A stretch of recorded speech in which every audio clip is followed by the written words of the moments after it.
A recent poll found that most Americans, including some Trump supporters, want Obamacare to work. What are the majority of Americans seeking in our healthcare system? Well, I think the majority of Americans seeking the insurance that best fits their circumstance, that doesn't cost $1,000, $1,500, $2,000 a month for a family of four, and doesn't have copays and deductibles that go up with premiums. In the old days, when insurance markets were working better, if your premium went up, your copay and deductible went down. If your copay and deductible went up, your premium went down. Under the Affordable Care Act, unfortunately, premiums have gone up, and copays and deductibles, and a stricter drug formulary and all the rest. Look, we're at the epicenter of an existential healthcare crisis in Minnesota. Back-to-back premium increases of 55% to 67%, 100,000 people thrown off their plan as these insurance companies leave the exchanges. The state legislature has to pass a $300 million emergency bailout. The status quo is not tenable. We can disagree on how we're going to reform the system, but we've got to reform it. Now, it looks like there's going to be another showdown vote to repeal Obamacare next week. What are you doing to help enact real health care reform, and what would you like to see happen? Yeah, I'm glad you asked that. This is not just about repealing the Affordable Care Act. This is about global health care reform. So we've got to go back to HIPAA. We've got to go back to 1965, the advent of the entitlement state. We've got to go back to World War II wage and price controls and get a handle on a health care reform that will work over time. So this is beyond repeal. This is reform. What is it going to take then for Republicans to devise a new plan to repeal Obamacare that will essentially appeal to both parties? Yeah, that's really a good point. How about not letting the perfect become the enemy of the good? We're in the majority now. We don't have the luxury of just doing things to make a point. We have to govern. And that means getting the best free market bill passed you can possibly get. Personally, I thought the American Health Care Act was that bill, and it would have got through the Senate. We were doing it through reconciliation, which allowed us to get just 51 votes to pass it in the Senate. So do you think that there's going to be a vote next week? Well, I don't know, but I hope so. Do you think Republicans will be able to get the 216 votes so this bill passes? I hope so. I mean, if we get something that the administration, the various factions within the conference, the leadership can agree on, it's got to go to the Rules Committee so we know how we're going to debate it on the floor, and then it's got to get whipped so we know if we have the votes or not. And I'm hopeful that'll happen. I want to turn to another subject that you've also been vocal on, marijuana. Now, there's a perception that most Republicans are against the legalization of recreational marijuana, but that's not necessarily true.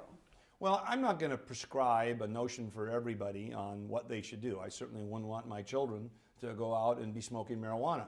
But I'm also cognizant of something called the Constitution and the 10th Amendment. And this is a matter for the states to decide. Why should states be allowed to set their own policies when it comes to recreational marijuana? Because the essence of a republic is a limited central government. And that's why we spelled out a Constitution. The Constitution enumerates what the federal government may do. And if the issue is between two citizens of the same state, that's a matter for the states to decide. With the pushback of Governor Mark Dayton, do you see this passing here in the state of Minnesota? Well, I'm not privy to what the give and take has been in Minnesota, but I do believe that if someone, especially if they're terminal and they're in great pain, for the state to come in and say, "Gosh, we're not going to let you try medicinal marijuana because it might be bad for your health," is not only ironic, but I think it's the wrong thing to do. Lastly, I want to talk about immigration. Yeah. Now, during President Obama's 2 terms, he deported 2 to 3 million undocumented immigrants.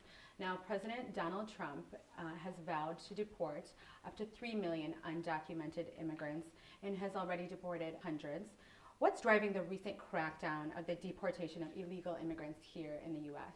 Well, I think it was called the election of 2016. I mean, the president was pretty clear on this during the campaign. Now, I will say this, it's important to note, he has decided to keep DACA. So the children that come here and are undocumented, they are not focusing on. There are other adults who deliberately come here and overstay their visa undocumented, and they've broken the law and they're knowing of that. And the president is focusing on that, and especially criminal aliens, I think he's focused on, and I think that's the right thing to do. We have the largest immigration population right here in Minnesota. How will the crackdown impact our community that has welcomed tens of thousands of refugees? They are refugees, and those are legal immigrants. They're not illegal immigrants coming over a border or overstaying a visa. That's part of the United States Refugee Admissions Program. Starts with the UN and goes to the State Department. And this particular crackdown on illegals won't have much effect on that. You'd have to reform the refugee program to have that effect. Now, with the recent U.S. strike on Syria, Do you foresee a change in policy towards Syrian refugees?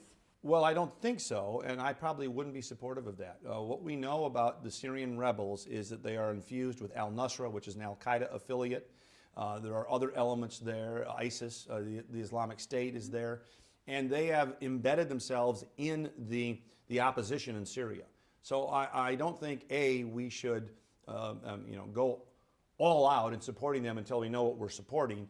And B, if you take a look at what's happened in Europe and the tragedy in Paris now again, there's a problem in these refugee communities that I don't think we need to bring to the United States. Many people believe our immigration system is broken.